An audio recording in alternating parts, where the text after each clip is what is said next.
Hi friends, నేను యూపీఎస్సీలో భాగంగా యూపీఎస్సీని prepare అవుతున్నా. సో దాంట్లో భాగంగా ఈరోజు నేను వరల్డ్ హిస్టరీ చదువుతున్నాను ఫ్రెండ్స్. వరల్డ్ హిస్టరీ బుక్ చదువుతున్నాను. అదేవిధంగా నా బుక్స్ ఫ్రెండ్స్, ఇవన్నీ నా బుక్స్. నా పేపర్ హిందూ పేపర్ ఎక్కువగా రీడ్ చేస్తాను ఫ్రెండ్స్. నా బుక్స్, నా టేబుల్, నా దేవుడు వినాయకైనా ఎక్కువ పూజిస్తాను ఫ్రెండ్స్. నేను ఆల్రెడీ జాబ్లో ఉన్నాను కాబట్టి దీంట్లో భాగంగా నేను ఒక స్టాచ్యూ పెట్టుకున్నాను ఫ్రెండ్స్. ఇది ఒక నీతి, న్యాయం, ధర్మం అనే ఒక కొటేషన్కి నేను చాలా వాల్యూ ఇస్తాను ఫ్రెండ్స్. నా ల్యాప్టాప్ ఫ్రెండ్స్, ఇది నేను ఎక్కువగా క్లాసులు వింటాను ల్యాప్టాప్లో ఫ్రెండ్స్.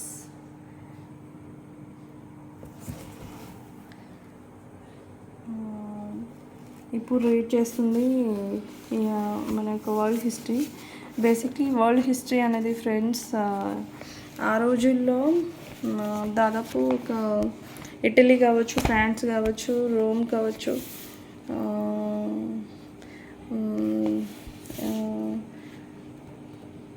ఇలా ఫ్రాన్స్ కానీ చైనా, ఇలాంటి నగరాలు అనేటివి ఆ రోజుల్లో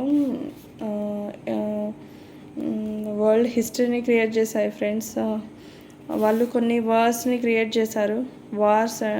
వార్స్ అనేవి యుద్ధాలు వచ్చినవి, వాటి వలన చాలా ప్రాబ్లమ్స్ అయినవి, మరియు ఆ యుద్ధాలు ఎందుకు వచ్చినవి, మరియు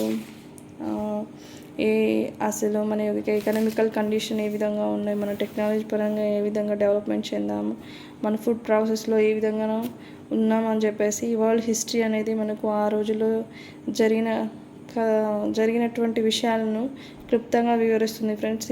ఈ హిస్టరీ అనే పదం మనకి హిస్టరీలో జరిగినటువంటి ప్రతి ఒక్క విషయం కూడా ముందు తరాలకి కూడా ఉపయోగకరంగా ఉంటుంది ఫ్రెండ్స్. ఈ హిస్టరీ అనేది నాకు తెలిసిన మట్టుకు ఫ్రెండ్స్, పూర్వకాలంలో జరిగినటువంటి విషయాలన్నీ కూడా ఇప్పుడు మనం కూడా ఫాలో అవ్వచ్చు ఫ్రెండ్స్.